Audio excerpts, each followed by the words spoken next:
Assalamualaikum warahmatullahi wabarakatuh. Alhamdulillah kan kita bersama lagi. Okey geng. Kalau hampa tengok baru ni keluar sekejap daripada Khairi Jamaluddin dan juga Syaril, adalah dia duk sembang macam-macam tajuk apa semua, dia tersebut soal peruntukan. Dan apabila aku pun terus aku record skrin apa semua sebab aku nak ambil part tu. Aku nak berhujah part tu dan aku dah simpan video tu. Tapi apabila aku membiarkan sehari dua hari, aku tengok ada sahabat aku ni respon soal peruntukan, tajuk yang dibawa oleh Khairi Jamaluddin.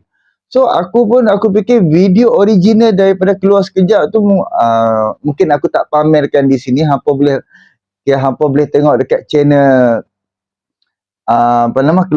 keluar sekejap. Hampa boleh tengok full apa yang dibincangkan oleh Khairi Jamaluddin. So sekarang ni aku nak bawa isu keluar sekejap yang berkaitan peruntukan ahli parlimen. Okey, KJ cakap awak tak bagi peruntukan kepada ahli parlimen pembangkang. Bagi je lah, tak perlu berunding. Itu hujah yang dibawa oleh pihak Khairi Jamaluddin. So KJ ni hanya membandingkan waktu zaman Ismail Sabri, kan? Tapi dia tak bandingkan zaman dia jadi menteri sebelum Ismail Sabri. Zaman bapa mentua dia, Pak Lah Abdullah Ahmad Badawi. Lepas tu zaman Najib, kan? Dia pun jadi menteri. Dan waktu zaman Mahathir dia tak jadi menteri dia jadi ahli parlimen pembangkang. Dan naik Muhyiddin Yassin, dia jadi menteri. Waktu zaman Muhyiddin Yassin pembangkang tak ada peruntukan. Naik zaman Ismail Sabri je baru pembangkang ada peruntukan. Tapi KJ dia tak sedang soal peruntukan tu. Sebab apa pembangkang waktu tu boleh dapat peruntukan, kan? Sebab apa yang waktu zaman Ismail Sabri menjadi Perdana Menteri, pembangkang boleh dapat peruntukan? Sebab apa? Sebab ada MOU. MOU tu atas tujuan apa KJ? Kan? Atas tujuan apa? Atas tujuan tak mau kerajaan Ismail Sabri tu tumbang. Faham tak? Sebab kerajaan Ismail Sabri di bawah Perikatan Nasional hanya ada majoriti 2 orang je, 114 orang je. Kan? Jadi memang goyang, memang kerajaan tu goyang. Kan? So disebabkan tak mau tumbang kerajaan Ismail Sabri, so Ismail Sabri buat deal dengan ketua pembangkang Anwar Ibrahim supaya yang penting jangan tumbangkan kerajaan Ismail Sabri. Dan daripada parti pembangkang pun letak syarat. Apa-apa syarat. Dan syaratnya salah satu peruntukan sama rata. Peruntukan sama dengan ahli parlimen kerajaan.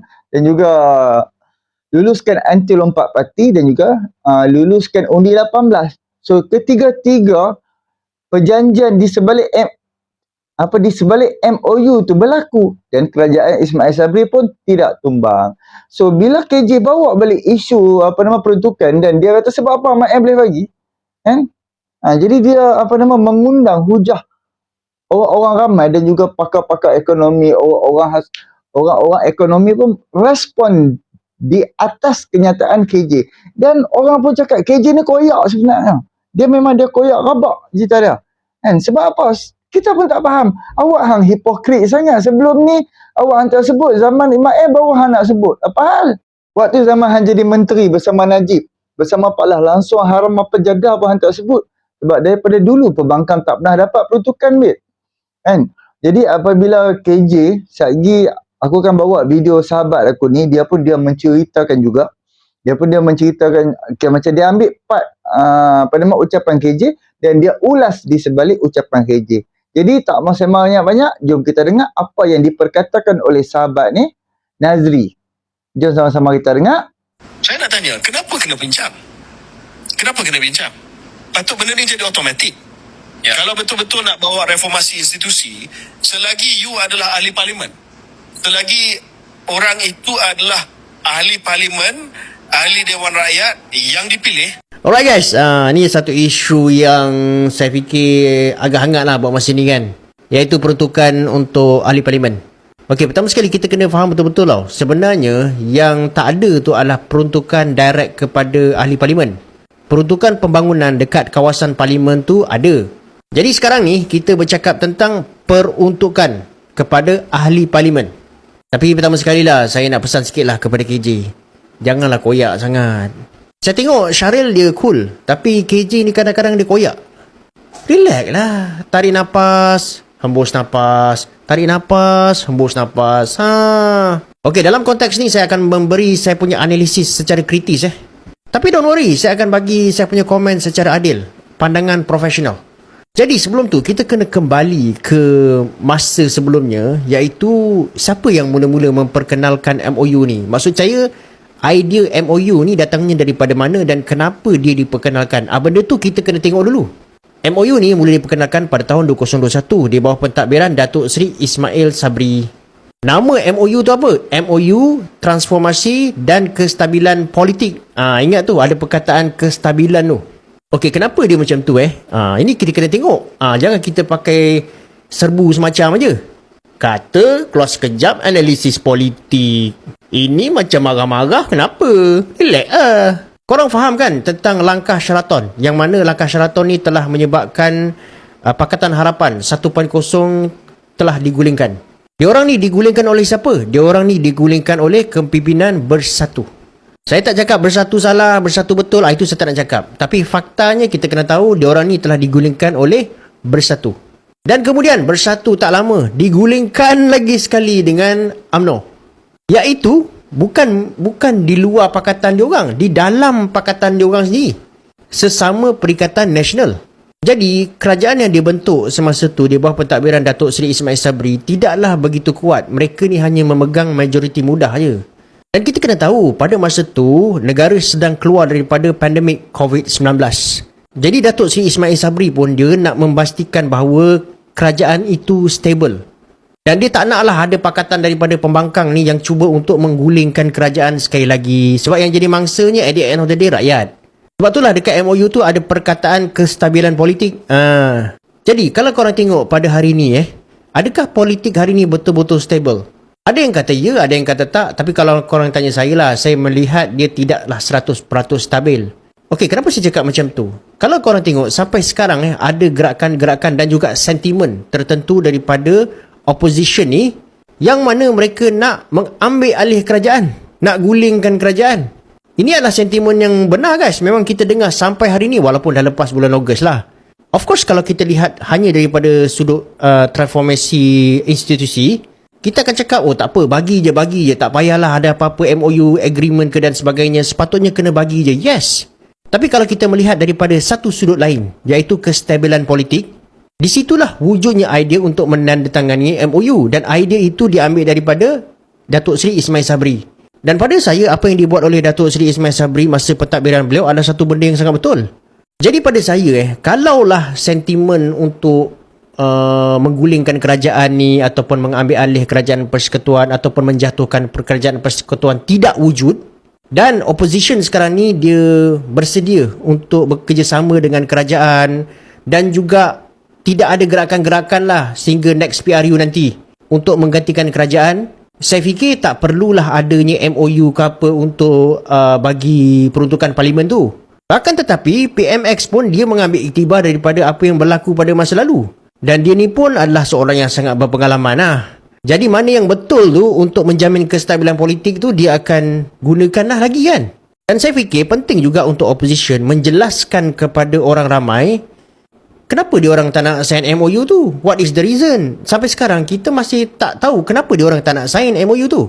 Jadi pada saya lah, MOU ni adalah satu price yang opposition has to pay kerana wujudnya sentimen untuk mengguling dan menggantikan kerajaan. Kalau perkara tu tidak wujud dan juga kerajaan dan opposition bersetuju bahawa kerajaan yang memerintah pada hari ini akan kekal sehingga next PRU, saya fikir tak perlu ada MOU. Kita pun sebagai rakyat, kita nak melihat kestabilan politik itu berlaku. Tak naklah sebelum PRU kerajaan persekutuan dah digantikan, dah digulingkan sampai bila? Sebab pengalaman yang sama kita dah pernah nampak masa COVID lepas.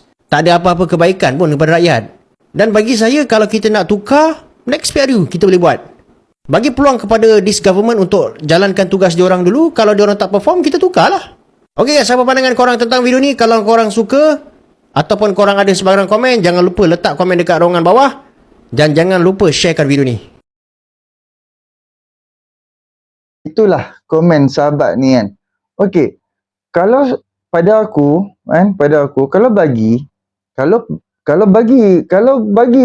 peruntukan yang tak pernah dibagi sebelum ni tanpa MOU, tanpa perjanjian apa-apa, adakah puak depa ni akan menguntungkan kerajaan dan juga bila macam politik kita stabil, kerajaan untung, rakyat pun untung.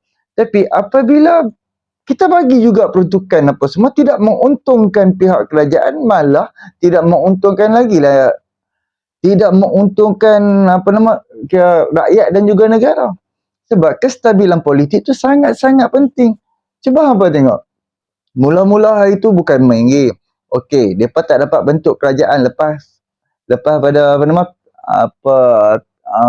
pilihan raya umum. Okey, lepas tu bulan 8 PRN, PAM depa mainkan bola 8 tumbang. PAM tak tumbang. Dah dekat 2 bulan apa. Okey, lepas tu pula PRK pulai. Oh, lepas PRK ni kita menang, kita akan tubuh kerajaan kerajaan pusat pula. Kan? Lepas tu pula sekarang ni pula PRK Pelangai. Pelangi ke Pelangai. Kan? Oh, keluarkan juga kenyataan lepas PRK ni. Kan? Kita akan bentuk kerajaan pusat. Cuba tengok. Apabila kenyataan yang membodohkan rakyat, membodohkan negara, ni pelabur apa semua tengok. Kan? Di samping mereka memberi kenyataan-kenyataan yang menggundang, yang memberi ketidakstabilan, walaupun keluar daripada ahli parlimen dan tambah presiden parti pula. Kan? Pelabur-pelabur mereka perhatikan negara, mereka perhatikan negara kita, mereka perhatikan untuk mereka nak tengok betul-betul ni stabil ataupun tidak stabil. Mereka pun tak mahu kan apa yang berlaku dekat negara-negara Islam hak lain. Kan? Oh, bila dah menang, lepas tu hak pembangkang ni buat rusuhan, berperang, bergaduh sesama Islam. Kan? Of course lah, pelabur dia pun serabut kan. Negara berperang, rakyat-rakyat hak kerja dekat kilang dia pun tak main kerja sebab apa? Sebab pergi berperang. So, pada aku kalau macam pembangkang dia tak dapat bagi dia tak dapat bagi kerjasama kan, supaya dapat mengekalkan kerajaan hari ni sampai cukup 5 tahun, tak payah bagi. Melainkan kalau pembangkang terima, setuju dan akan mempertahankan kerajaan hari ini sampai akhir penggal. So, kita bagi sama rata pun tak apa. Kan? Sebab tu macam kita tengok Anwar Ibrahim cakap mai berunding. Dan Anwar Ibrahim waktu pembukaan sidang parlimen penggal yang ke-15, mula-mula lepas Anwar Ibrahim jadi Perdana Menteri dan dia tanya pasal peruntukan, dan Anwar Ibrahim cakap boleh, no problem. Saya Anwar Ibrahim arahkan Timbalan Perdana Menteri 2 supaya menguruskan untuk perbincangan dengan ahli parlimen pembangkang soal peruntukan. So hampa tolong bagi tahu dekat ahli-ahli parlimen hampa yang daripada Perikatan Nasional, dekat tempat hampa Perikatan Nasional yang menang, tolong nasihatkan dekat pengawal peribadi dia ataupun hantar WhatsApp dekat ahli parlimen tu, pergi cakap dekat Hamzah Zainuddin, pergi berbincang dengan Anwar Ibrahim. So aku akan bawa untuk video yang kedua. Hari ni aku bawa 3 video saja dan dia berkongsi soal peruntukan saja. Tiga video. Tadi soal KJ dan respon daripada Brother Nazri. Sekarang kita bawa daripada Brother, aku tak tahu nama penuh dia. Dia punya dia punya gelarkan diri dia 2 scene. Jom sama-sama kita dengar soal peruntukan. Okey, kenapa perlu berunding? So, jom kita dengar. Kenapa sebenarnya perlu berunding untuk dapatkan peruntukan kepada ahli parlimen pembangkang? Isu peruntukan pembangkang ni rupanya dah dibawa juga ke dalam Dewan Negara. Ini sebahagian daripada petikan daripada perbincangan yang berlaku dalam Dewan Negara oleh Senator Hasbi Muda. Jadi kalau kita sebutkan federalisme lah, kita bincang yang lain-lain, kenapa ada perbezaan yang begitu? Sebab itu saya sebutkan tadi, yang berhormat, saya sebutkan tadi peruntukan itu datang sebagai sebahagian daripada memorandum MOU untuk kestabilan dan transformasi negara. Jadi sebab itu saya sebut tadi, kenapa tidak, apa yang susah sangat parti-parti pembangkang duduk dengan kerajaan bincang. Kerana Perdana Menteri telah pun buka pintu. Jadi saya ingat benda itu harus disegerakan. Again, senator pun tanya, kenapa pembangkang tak datang berunding? Saya pun ada buat bacaan kan. Nak tahu juga kan kenapa benda ni tak dapat, tak sama rata. Dan rupanya 2 hari lepas Datuk Seri Anwar cakap, rupanya peruntukan ni bukan hak ahli parlimen. Sebab tu kena berunding. Ini bukan hak. So saya cari lagi, kenapa benda ni jadi bukan hak? Jadi bukan hak rupanya tidak ada mana-mana akta yang menggariskan memang ahli parlimen boleh dapat sekian-sekian jumlah daripada kerajaan. Peruntukan ini adalah satu budi bicara Perdana Menteri. Baru saya tahu. Jadi saya semak lagi, misalnya kita ada dalam Akta 237. Akta 237 ni, saya rasa rakyat Malaysia baik baca. Sampai satu hari datang pun dapat RM400 untuk ahli parlimen datang ke Dewan Rakyat.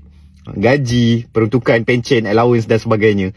Sampai keraian pun ada. Allowance keraian. Allowance baju khas pun ada. Allowance pakaian necktie, suit, full pun ada. Semua ada untuk ahli parlimen. Tak kira lah kamu kerajaan atau pembangkang. Kalau Akta 237 tadi berbicara tentang gaji, allowance dan peruntukan pada ahli parlimen daripada Dewan Rakyat.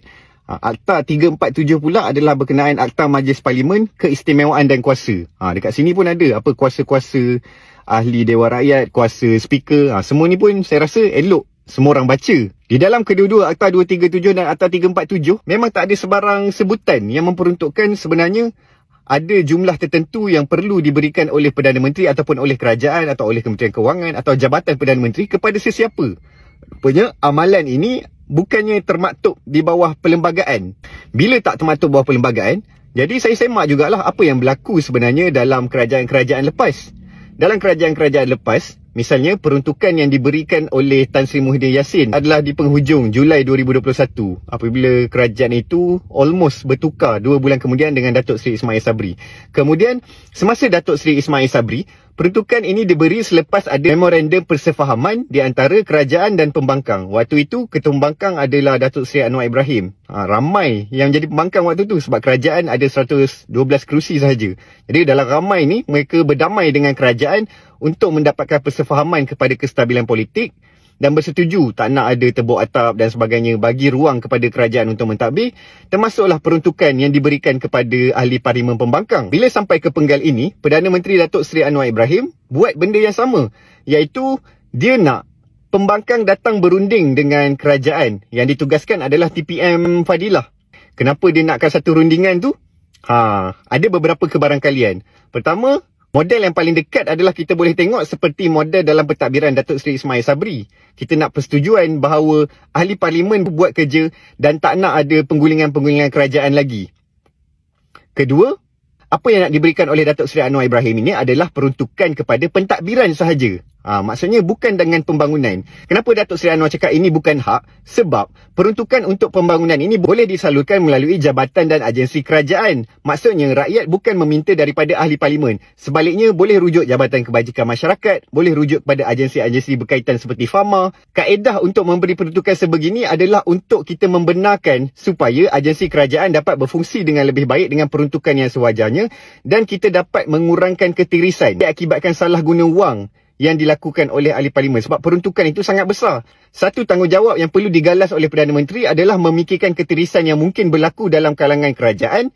Yang kedua, ketirisan yang mungkin juga berlaku dalam kalangan pembangkang. Sebab duit itu bukan duit Perdana Menteri. Maka dia perlu berfikir cara yang terbaik untuk memastikan tidak ada berlaku penyelewengan. Kalau berlaku penyelewengan, yang perlu bertanggungjawab dialah ketuanya. Ketua kepada orang-orang yang menyalahgunakan tadi. Jawapan kepada tak ada rundingan ni pula, sebenarnya pada bulan April lagi, kita dah pernah dengar berita ni. Berita ni ialah 3 wakil iaitu Ketua Pembangkang, Datuk Seri Hamzah Zainuddin, Ahli Parlimen Kota Baru, Datuk Seri Taqiyuddin, dan Ahli Parlimen Putrajaya, Datuk Dr. Raziji Din, yang dilantik 3 orang ini untuk berbincang dengan Timbalan Perdana Menteri Fadilah Yusof. Sekarang sampai bulan September, sudah 5 bulan, kenapa perbincangan itu tidak berlaku? Akhirnya, ia memberi persepsi yang pelbagai kepada masyarakat. Pertama, kerajaan berlaku zalim. Padahal, benda itu bukan hak setiap ahli parlimen pun. Ia bergantung pada budi bicara kerajaan untuk memberikan. Ada juga orang yang memberi komen, ahli-ahli parlimen dalam kalangan kerajaan sebelum ini, ahli parlimen juga pernah bagi komen, yang sebenarnya tidak berlaku adil. Ada juga bekas ahli parlimen yang memberi komen, it is right for every ahli parlimen. Saya minta maaf saudara Khairi Jamaluddin. Benda ini tidak ditulis di mana-mana sekalipun di dalam unit penyelarasan pelaksanaan. Semua ahli parlimen boleh untuk mendapat peruntukan. Sebab seperti yang dijelaskan oleh Datuk Seri Anwar, peruntukan untuk pembangunan ini disalurkan oleh kerajaan kepada agensi-agensi kerajaan. Sebaliknya, apa yang dibincangkan dan diberitahu kepada pemimpin pembangkang, peruntukan yang mereka akan dapat selepas rundingan adalah peruntukan berkenaan dengan pentadbiran sahaja. Biar kerajaan yang menguruskan segala bentuk pembangunan. Jadi, kalau bentuk budi bicara ini dan kita sudah faham ia tidak termaktub di mana-mana akta ataupun undang-undang, yang sebenarnya ini memang adalah hak semua ahli parlimen, seperti budi bicara yang telah dibincangkan oleh Yang Amat Berhormat Perdana Menteri, dan masa pun sudah berlalu agak lama, lebih daripada 9 bulan.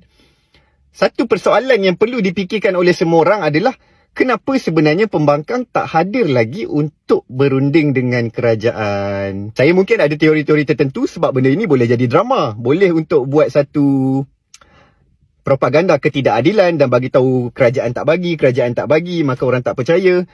Akhirnya ia menjadi liability kepada kerajaan dan pembangkang. Ahli parlimen pembangkang tak dapat peruntukan sampai ada seorang ahli parlimen terpaksa untuk berdiri, tak nak pun keluar daripada dewan sebab nak bercakap sendiri dengan Perdana Menteri. Why actually they didn't get the allocation? Padahal orang semua dah keluar dewan. Pada peringkat kerajaan pula, benda ini akan menjadi satu liability sebab ada setengah orang yang tidak difahamkan bahawa ini bukan hak ahli parlimen dan mereka percaya sebenarnya kerajaan adalah zalim untuk tidak memberi peruntukan ini kepada ahli parlimen pembangkang. Ada juga kabar angin dan teori-teori misalnya seperti apa yang dikatakan oleh Syahril Hamdan. Kerajaan sekarang tengah takut sebab nanti bila bagi peruntukan, dia akan pijak pula kerajaan. Sebab dah ada duit, dia akan melawan kerajaan. Tapi saya tak tahu kesahihan ini setakat mana sebab kerajaan pun dah ada 2/3 majoriti. Cuma buat masa ini, satu persoalan yang perlu untuk ditanya oleh penyokong pembangkang ke oleh semua ahli parlimen pembangkang, tanya kepada 3 orang ni, tanya kepada ketua pembangkang. Kenapa Kenapa sebenarnya tak ada lagi rundingan di antara pembangkang dan kerajaan berkenaan dengan peruntukan ini? Kenapa dan mengapa? Dah 9 bulan. So kita tolaklah macam 2-3 bulan. Kenapa? Sampai hari ni belum ada lagi yang mai berbincang dengan contohlah Perikatan Nasional dia pun sangat-sangat benci kepada Zahid Hamidi. Anwar Ibrahim kita tahu sibuk kan, pergi sana pergi sini apa semua untuk nak bina balik negara kita ni. So daripada pembangkang dia pun cukup geram dengan Zahid Hamidi. So Anwar Ibrahim arahkan timbalan Perdana Menteri 2 kan, yang Berhormat YB Fazilah tu lah kan, untuk berbincang soal peruntukan. So sampai hari ni tak ada lagi. Sampai hari ni tak ada langsung berbincang soal peruntukan. Kod celah mana hampa nak boleh dapat sebab hampa tak mahu berbincang. Okey, di sebalik video yang tadi ni ada orang komen tu, dia kata kena terangkan berkenaan dengan ahli parlimen kerajaan pun apa pun dapat kalau pun tak dapat kalau tak berunding. Tak naklah penyokong pembangkang ingat ahli parlimen kerajaan je automatik. So kalau hampa ingat kan, sewaktu belanjawan 2023 yang Anwar Ibrahim luluskan berapa bilion kan. Kalau ni kalau hampa ingat, lepas Anwar Ibrahim naik menjadi Perdana Menteri dan lepas tu dalam masa sebulan tu Anwar Ibrahim dia membentangkan bajet yang sementara dan bulan 3 barulah bentangkan kesemuanya A sampai Z. So kalau hampa perasan Anwar Ibrahim ada sebut soal peruntukan untuk ahli parlimen kerajaan hanya 300,000 je. Diturunkan daripada 3.8 juta diturunkan kepada 300,000. So of course akan berlaku, ada orang tak puas hati, ada orang contoh macam kawasan parlimen dia 100,000 lebih orang kan, 100,000 lebih rakyat. So of course lah dengan duit RM300,000 hang nak bantu apa sangat? Seorang RM1 ataupun seorang RM2. So disebabkan ada orang komen tu, jom kita dengar apa respon sahabat tadi. Aku terpaksa blurkan gambar dia, aku terpaksa tutup muka dia sebab dia ada tulis macam-macam. So jom kita dengar. Yang ni saya tersangat setuju. Betul. Saya minta maaf saya tak panjangkan video tu. kepada semua ahli parlimen pembangkang atau penyokong pembangkang, jangan ingat semua ahli parlimen kerajaan tu dapat peruntukan tu tanpa berunding. Ingat apa? Kat dalam sekretariat kerajaan perpaduan tu tak ada orang bergaduh ke? Tak ada ramai ke orang ugut Anwar Ibrahim? Jangan macam-macam. Before this, masa awal kan Datuk Seri Anwar cakap dia nak kurangkan peruntukan tu 65%. Awal lagi bulan 2 dia cakap, awal bulan 2 nak kurangkan. Tapi dah berunding, dah bergaduh, ada lah tu kan cucuk-cucuk situ sini. Akhirnya dalam pembentangan bajet belanjawan 2023, Datuk Seri Anwar cakap, okey tak apalah, kita kekalkan.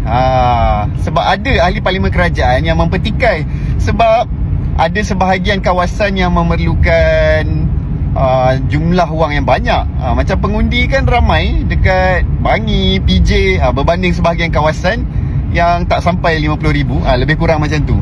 Jadi perbincangan memang berlaku. Jangan cakap Anwar Ibrahim tak kena ugut pun dengan orang dalam kerajaan. Jadi orang dalam pembangkang ni pergi berunding, pergi ugut Anwar Ibrahim. Pandai-pandailah berunding. Dekat luar kan macam-macam dah ugut. Ugut jugalah dalam perundingan. Okey? Memang benda ini tak dibincangkan dalam parlimen. Sama juga rundingan kamu pun dengan Anwar Ibrahim tak akan dibincangkan dalam parlimen. Lebih kurang lah ini tambahan untuk kita fikir. Jangan rasa teraniaya. Jangan ingat orang dalam kerajaan tu semua disayangi. Semua anak emas Anwar ke apa, semua anak Anwar Ibrahim luluskan apa, tidak. Mereka pun bergaduh juga kat dalam tu. So this is your time. Pergi bergaduh dengan Anwar Ibrahim, pergi berunding dengan Fadilah Yusof, pergi berunding supaya dapat apa yang kamu nak. Mereka dulu bila Anwar cakap nak kurangkan, mereka berunding, mereka bergaduh. Dalam media ada, dekat dalam parlimen ada bunyi, dekat belakang-belakang dalam sekretariat pun ada berbunyi, ada perjanjiannya kan. Ada perjanjiannya. Han sokong Anwar Ibrahim. Han tak payah nak huru-hara, nak lompat-lompat parti, tukar kerajaan, lucut jawatan, nak turun daripada kerusi parlimen. Han dapat peruntukan kan. Orang kerajaan pun kena. Apa alasan orang pembangkang lagi? Hampa ni menganiaya diri sendiri. Jangan cakap kerajaan menganiaya hampa, jangan cakap Anwar Ibrahim menganiaya hampa.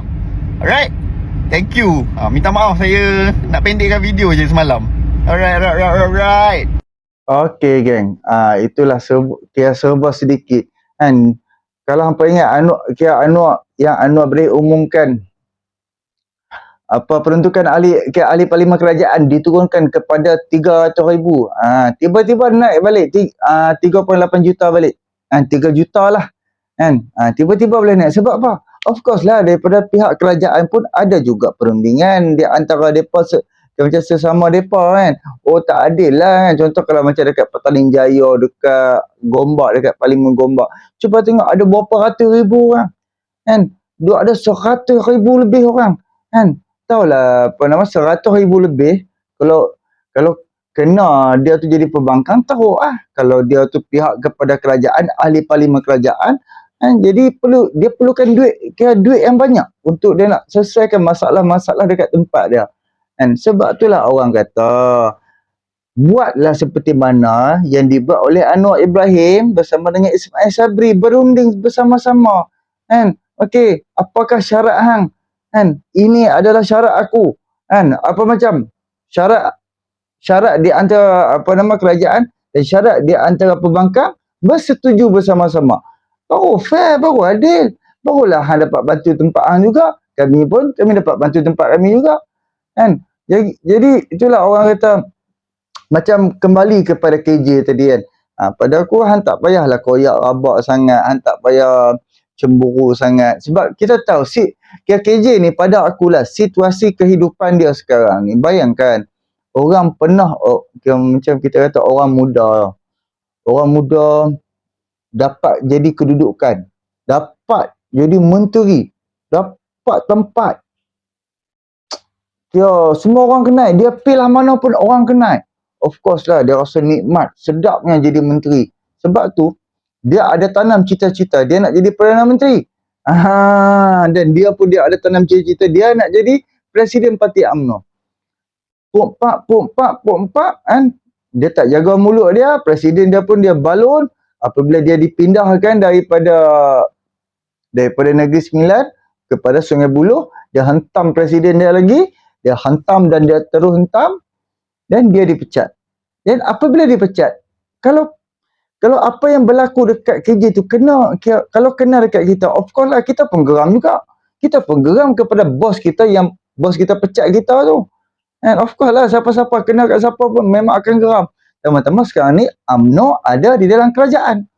Zahid Hamidi yang KJ tu benci sangat, yang KJ tu berdendam dengan Zahid ini, Zahid menjadi timbalan Perdana Menteri kerajaan hari ini. Bayangkan betapa geramnya KJ kepada Zahid. Zahid ada di pihak kerajaan, kan? Zahid menjadi menteri, timbalan Perdana Menteri. Kenapa dia punya sakit hati ni? Allah. Sebab tu kan, kalau hang pelayan KJ kan, ada perkara yang kita setuju. Kan? Kita okey, penjelasan okey, dan ada perkara yang kita tak setuju. Dan yang aku best yang keluar sekejap KJ ni, dia tak panjangkan satu-satu isu tu. Dia bawa hanya macam ni lah, kita nak lepas geram je. Kita dah lepas, cukup. Kita bawa pergi ke tajuk lain pula. Kan, kalau perasaan okey lah ya. Kalau setakat hang nak lepas geram, hang ambil dalam masa 5 minit untuk hang lepas geram, okey, tak apa, lepaskan geram hang. Jadi kita okey, tapi apabila tajuk yang dia bawa tu walaupun 5 minit tapi kita rasa macam tak puas hati. Waktu hang jadi menteri zaman Pak mentua hang jadi Perdana Menteri zaman Najib, Pak, hang tak fikir pula soal peruntukan untuk perbankan ketika itu. Faham tak? Yang menjadi perbankan ketika itu adalah puak-puak yang hari ni juga. Separuh daripada puak-puak yang daripada PAS hari ni. Kan? Takkanlah hari ni baru start hang nak sebut. Jadi itulah, untuk geng-geng perbankan, jangan terlalu mempertikaikan apa yang kerajaan Perikatan Nasional bagi kepada perbankan waktu zaman waktu zaman Ismail Sabri. Punca perbankan boleh dapat peruntukan daripada kerajaan Ismail Sabri disebabkan MOU. Faham tak? Disebabkan 3 perjanjian, ada MOU, dan daripada pihak perbankan menetapkan 3 syarat utama peruntukan, anti lompat parti dan juga undi 18. So semua Ismail Sabri buat, so tak ada masalah. Memang dapatlah. Samalah kalau PAS hari ni, Perikatan Nasional bersetuju supaya tidak tumbangkan kerajaan hari ni dengan MOU perjanjian PAM, hampa boleh dapat 3 juta ringgit juga. Ahli Parlimen PAS PN ni boleh dapat 3 juta ringgit juga. Yang penting tidak tumbangkan kerajaan hari ini, membagi bagi kerjasama setiap usul yang dibawa oleh pihak kerajaan. So tidak keluarkan kenyataan yang dapat memberi masalah kestabilan politik negara. Kita letak syarat. Dia letak syarat, kita pun letak syarat. Baru hang layak dapat. Ini, hang nak membuta tuli je. Agak-agak kan. Okey, inilah sedikit perkongsian aku soal peruntukan. Minta maaf, minta ampun kalau ada berterabak sikit. Jadi boleh subscribe, like, komen dan share. Entah amat ampaan tuan. Assalamualaikum.